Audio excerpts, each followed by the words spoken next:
बाप्पा, मला तुझी फार आठवण येते रे. तू कधी येणार आमच्या घरी?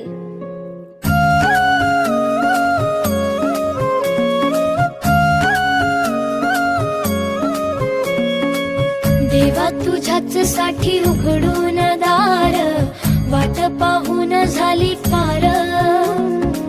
चिंता हरून देवा थकला असणार, दे माझ्या खांद्यावर भार. थोडा इथं टेकून जा, घास खाऊन माझ्या हातातला.